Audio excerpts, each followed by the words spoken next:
So the first thing that we do is we map the processes, the existing processes. And you're absolutely right. Everybody has processes. They might not be documented, but we all follow processes. If you really look at it, the way you wake up, when you wake up in the morning, you have a process of what you do. I mean, you don't do something different every single day, right? You have a process, a routine, the same thing in businesses. That's why you're in business. That's why you're successful. And that's why you're expanding. So what we do is we basically analyze the different areas of the practice. So for instance, let's take that example that I gave you of the law firm we were working with. And we decided we're going to concentrate on operations, accounting, HR, and sales. So for each one, we mapped the core processes, the core actions, the core processes that are being done in a sequential flow, right? Welcome to the Renegade Lawyer Podcast, the show where we ask the questions, why aren't more lawyers living flourishing lives and inspiring others? And can you really get wealthy while doing only the work you love with people you like? Many lawyers are. Get ready to hear from your host, Ben Glass, the founder of the law firm Ben Glass Law in Fairfax, Virginia, and Great Legal Marketing, an organization that helps good people succeed by coaching, inspiring, and supporting law firm owners. Join us for today's conversation.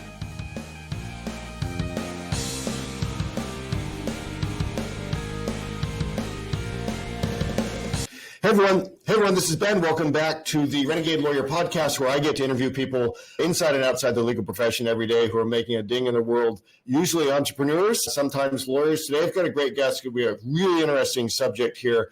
I'm going to speak to Adi Klevit. Adi has a business called she's a business success consultant and a business systems consultant. She's the host of the Systems Simplified podcast. And the problem we're going to solve for today, Adi, is that, of course, lawyers are good at lawyering. They oftentimes struggle with the entirety of the rest of business. We do a lot of focus and teaching on marketing and how to get more clients and more cases in the door. But one of the things we see often is that if you are successful there and you're driving more people through into your firm and hiring your law firm, but you don't have good people, you don't have good processes, you don't have good systems, then it is at least a disastrous customer experience, if not worse, right?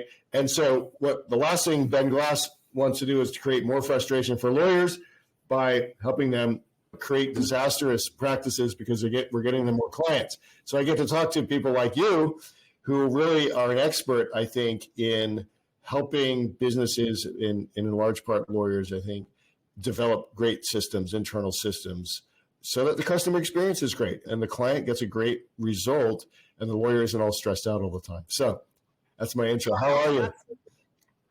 Good, thank you. And I'm glad to be here. And you're absolutely right. That's why I tell my clients is if you need new clients, you need to definitely do a lot of marketing and get the new clients in. What we provide in terms of the systematizing and the processes comes after, so you can actually have that channel. Or if you look at it, let's say you have a little side road, in a little village, you are doing a lot of marketing. Now you have all this traffic coming in, you're having all this demand. Now we're going to build the freeways so people can actually go and not get stuck in a traffic jam. I once had a lawyer, I was at a seminar as an attendee, and a lawyer, there was a discussion like this going on, and the lawyer said, I don't want to be like McDonald's. I don't want to be process and systems because I don't want to make it feel like the client is just a McDonald's customer. And to which my response is, for lawyers, is your job, people are hiring you for your creativity and your ability to solve problems. Most of what we do in the law is not that. It is setting up for the solving of problems, all of which can be, and we believe should be, systematized so that the lawyer and his or her team aren't spending time just dealing with challenges in the customer journey. So thank you for doing this work. Tell us a little bit about your own background and how you got here. Sure. So my background, I'm an industrial engineer. I've been doing it for over 30 years. Love processes, love systems. That's why I went into this profession, because it was a combination of science and understanding people and working with people. And I love both. I'm very analytical, but I also love working with people. and figure out how do they do what they do and why do they do what they do. So I had, throughout my career, I had a couple of businesses of my own. And before I started this one, I worked for international consulting companies. And then it was probably like 12, 13 years ago, I started my own company. I was ready to start my own consultancy. And at the beginning, it was more of a general business consultant. And what I found is I would tell my clients, look, you need process. You do need processes in order to grow, in order to scale, in order to onboard, in order to train. And it would week after week, and they would not write their processes. So then I asked them, how about if I write it for you? And they go, oh, absolutely. So then I found this niche of the need to actually done it for you service, where we write the processes, we extract the information, we do the knowledge transfer, and they write it for the business owner. So then they have it done. And then not only that, we help them implement it. And I'll tell you the story. So, to your point, Ben, what we mentioned about the lawyers saying they don't want to be a McDonald's, I hear it a lot because people have concern that if they're going to document the processes and procedures, they're going to become something that rote. It's going to affect their creativity. But it's the opposite. And what you were saying is so correct, because the processes and procedures are there so you can actually shine as a lawyer and use your creativity. As an example, we were just finished a project with an immigration law practice, and we documented their processes and procedures in terms of their operations, their sales, their HR. And now the paralegals know exactly what to do. So you have a new client, they have to fill out forms, they have to provide information, but then you can spend your time as a lawyer to really think and come up with solutions on how to resolve the cases that are not usual or not resolving, or give the advice. And then you're adding value and you're doing what you're so good at, and you don't have to then you're not being held back because the paperwork was not done, right? And to your point, the risk in it, because let's say it's time-sensitive matter and you have to submit all the paperwork on time. If you don't have a process to do that and follow it, then no matter how brilliant you are, you're going to lose the case because you didn't submit it on time. Yeah, there's lots of risks. I often think, Adi, of the medical industry, and I have physicians and specialists and stuff that I turn to, and some of them are very well organized and the processes are great. Some of them, I tell this one doctor, like, you guys, you have all this technology to communicate, but just because you have it all doesn't mean I need 27 texts and emails reminding me of the appointment that I made, okay? I'm going to come there. And so there's that balance. But let me say, I think, so one of the things I see in lawyers is this challenge. So they've been practicing, and oftentimes they started very small. Now they have a team, they've got cases, they're good lawyers. And so they have a lot of systems in somebody's head. They're not typically documented. They're not followed by all, and they don't even know where to start. And it almost seems overwhelming. And so how do you, I'm curious, as a quote outsider, come into an established firm? Again, everybody has systems, probably not documented, probably not followed, lots of systems. And how do you start to attack that problem for the lawyer? So the first thing that we do is we map the processes, the existing processes. And you're absolutely right. Everybody has processes. They might not be documented, but we all follow processes. If you really look at it, the way you wake up, when you wake up in the morning, you have a process of what you do. You don't do something different every single day, right? You have a process, a routine, the same thing in businesses. That's why you're in business. That's why you're successful. And that's why you're expanding. So what we do is we basically analyze the different areas of the practice. So for instance, let's take that example that I gave you of the law firm we were working with. And we decided we're going to concentrate on operations, accounting, HR, and sales. So for each one, we mapped the core processes, the core actions, the core processes that are being done in a sequential flow, right? Because let's say if you take operations, so you have a client coming in, you onboard them, then you do different, whatever the activities are with that client, you have the engagement letter, you sign them up, but then you have a sequence of actions that you do And then it's either your paralegal or whomever is going to handle them. And it goes all the way to the end if you have to go to court, or maybe you're not litigating, but there is some kind of an agreement you get to, or you represent them. So whatever the flow is, we identify that flow for each one of those divisions, if you would. And then we figure out what is the priority. And the question that I always like to ask is, what area of your practice, if you had well-documented processes and procedures, will get you the biggest return on investment? And I like to say that return on investment, yes, you do want to be more profitable because that's what we're working towards. But return on investment can identify itself with in many other areas. Sure. For instance, if you are working right now 80 hours and you have a family and you want to spend time with your family, then the return on investment is for you maybe to take a vacation uninterrupted, or spend time with your family, or maybe invest time in building the practice and make it expand. Whatever it means to you, that is where we're going to start.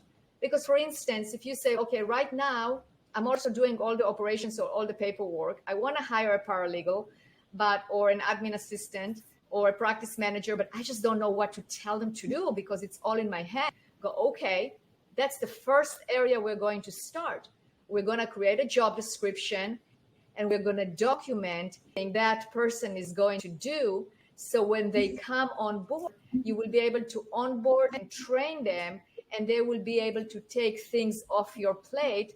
So maybe now we'll have a small win of, instead of working 80 hours, it's down to 70, and the next month down to 60. And eventually you will be free of the practice. So just wear the hats that you want to wear. Yes. And there, as you noted, Adi, there's many benefits. And one I think often goes overlooked is this, which is the value of having employees and team members who love coming to work and who love the people they work with, and they love the work that they do. And people have choices of where to go to work today. Like, one of the biggest challenges in America is finding and keeping good teams. And when you run a place that's not chaotic, when you run a place where everybody knows what they're supposed to do and in what order and why it benefits the client and the team, in my view, they are more likely to stay around and support the mission of the business. To be around, and they're stable. And he felt that sense of stability, that he's not now looking for another job because he saw that there is future. Just by seeing that, the fact that they invested in having systems and organizing, exactly, gives a sense of security and stability. Yeah. Now, it would seem to me that it would be difficult to do this from afar. Do you come and embed yourself and talk to the team and find out how things are actually going today? Or are you doing this virtually? It's a good question. And it's actually, we're doing it all remote, and we're very successful at it. Pre-pandemic, we used to go in person, but it limited us to the geographical area where we were at. And during the pandemic, we actually expanded tremendously, even internationally. We have clients in Australia and in the UK. And we realized that we can do it. It's more efficient to actually do it virtually, because the majority of the things that people do, especially in the service industry, you need a computer. You can do it from anywhere. And when we do a call just like this one, I can still see you. I don't have to be in the same room as you. We record everything, which makes it much more efficient, because then we extract snippets of videos for training. We take the screenshots ourselves. I don't have to ask you to send me screenshots. You can show me what you do. You explain. I can be in front of a whole conference, people sitting in a conference room, and we work together. And we've done it very successfully, virtually, remotely. And even I have some clients that are manufacturing clients, and I needed to see their production. You take even with your phone, you can totally see that they were around, and I can see it. And then ask questions, and asking the questions and show me and how it works and why and all of that. Because if you really look at it, the majority of the work is being done today between you and your computer. 100%. And so a typical law firm owner of a small law firm, their next question would be, excuse me, how much of my time is going to be involved in this process of documentation? versus the time of you or someone on your team, Adi, speaking to the paralegals, the case managers, the marketing team? How does that break down typically? We definitely talk to the team. We don't just talk to the owner. We talk to the team. We extract the information. We submit it. Then the owner should be involved and read the information that we got and approve it or add to it, because after all, it depends on how involved they are. But it's definitely a team effort where we work with the team and not just with one person. Hey guys, this is Ben. If you like what you've been hearing on this podcast, not just the marketing and practice building strategies, but the philosophy of the art of living your best life parts, you should know that my son Brian and I have built a tribe of like-minded lawyers who are living lives of their own design and creating tremendous value for the world within the structure of a law practice. We invite you to join us at the only membership organization for entrepreneurial lawyers that is run by 2 full-time practicing attorneys. Check us out at greatlegalmarketing.com. As you've worked with law firms in particular, what are some of the biggest challenges that you see walking in, even virtually, walking into a practice that hasn't had somebody like you before? Maybe they're doing EOS and they figured out that, oh, actually, it really works better if we have documented processes followed by all. So what are some of the biggest leverage points that you have seen that if we get this fixed, we really start the train moving faster? Sure. So one of the things is that really the accountability and the job descriptions for each position, right? What I've seen is that it's sometimes murky. There is no a cut line between what does the office manager do and what does the assistant do and the paralegal, and they help each other, but whose responsibility is it? That can be part of it. Utilizing the systems that they have, that's another, like the practice management system, whatever they use, but also a marketing system and how it works, and really make sure that people are trained on it and are using it. Sometimes I've seen that they are too technology happy, meaning like they just have subscribed to all the softwares that they can find, and then they don't utilize any of those. So we do a little bit, we like to clean house if they would like to, and basically consolidate things into a few systems. So there is you don't need to log into 20 of those. Those are the different things that I see. I was going to say, that's got to be a big sort of initial ROI payback right there is, hey, we're going to help you eliminate the bad spend or the unnecessary spend right now, because you've signed up for all these things. You use all this software to about 15% of their capacity. But really, with you being an expert in a number of these systems, I'm sure, here's how we could get accomplished what you want to get accomplished using these 2 of the 5 that you have. That's got to be huge. Exactly. That's exactly.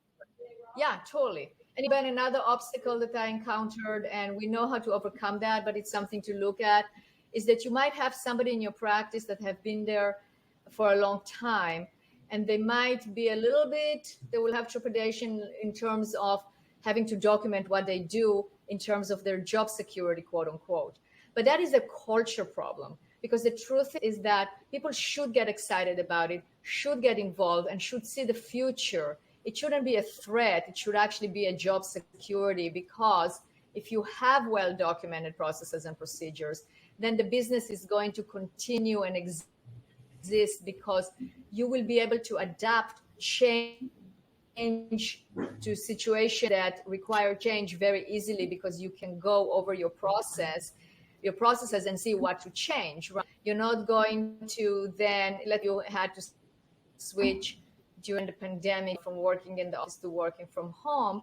If you have all your processes documented, it's very easy to just go through them and see what tweaks you need to do so you can deliver the same service and do the things that you're doing, but just doing it from as opposed from the office. So I think having those processes gives a sense of security, a sense of we're going to be successful, but to people that have objections. One of the things that we teach when we hear somebody say, oh, I don't need this because I've got Mary, and Mary's been working with me for 25 years, and Mary knows everything.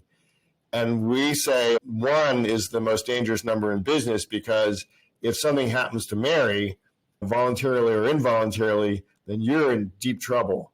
And so one of the things that happens, Adi, is as firms get better at recognizing that culture is important and recognizing that systems are important, is sometimes people who've been around a long time, they just have to leave. So the point I was making, I'm going to make sure that we make this point, and it's on this recording, is that one of the things that happens oftentimes when a firm recognizes that culture is important, that processes are important, and now we're going to change things. Is that oftentimes the people that have been there for, for a long time, you just find out that it's really not the right place for them anymore. If they're super resistant to this, if they feel threatened and we can't convince them otherwise, then it really is time. And that's just part of the process of owning and running a business. That's correct. That's absolutely correct. Can you share with me how much of your work is law firms now and versus other types of businesses? And give us some view of sort of the scope and size of businesses that you work with. Sure. So we are business agnostic because the common denominator is really processes and procedures. We have worked with several law firms. We understand the jargon, we understand the culture, we understand, and also each law firm is different. It really depends on what type of law they practice, the size of it. We worked anywhere from smaller law firms to hundreds of lawyers in that firm. But again, we'll start with one department at a time, so it's not going to be a big, we still compartment it into the different divisions and into the different sections. The companies that we work with are basically fast-growing companies that are lacking consistency. Now, those are companies that achieved a certain level of success, that you help them with the marketing and they have leads and the phones are ringing and people are calling in or emailing in or texting in, whatever they do, right? So they have that. But what they're lacking now is the consistency in order to grow, in order to scale, in order to service all those people. So those are the companies that we work with. And then can you share with me, particularly in the law firm space, you talked about the immigration firm, a couple other examples when you came in and the biggest problem was in this part, maybe it's sales and marketing, maybe it's onboarding, maybe it's hiring and firing, and we were able to do this, and here's the result the firm got. Sure. So I was working with a law firm where they were actually expanding and they were hiring new lawyers.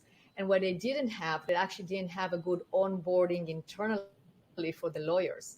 So we actually created a whole onboarding system in terms of what is the philosophy of the practice? Like, what does it mean to be a lawyer here? All the way from that high level to actually, how do you actually record your hours and how do you get paid and how do you submit all the paperwork that you need to submit? How do you collaborate with others? Where can you find some resources? All of that in terms of the actual onboarding in order to orient the new lawyer to how to work in that law firm. And that was very successful because they were hiring a few lawyers at a time, which if you have to sit down with everyone and explain and talk and it's not uniform, it's very hard to do. How long does a typical engagement last? So does someone hire your firm for a set period of time, a set accomplishment of goals? How does that work? Both. It depends on what they want to do and the size of the firm or the size of the company. We can document one department at a time and then they find somebody internally that. So you were explaining, like, depending on what the firm wants in terms of what your engagements are like. Let's do this.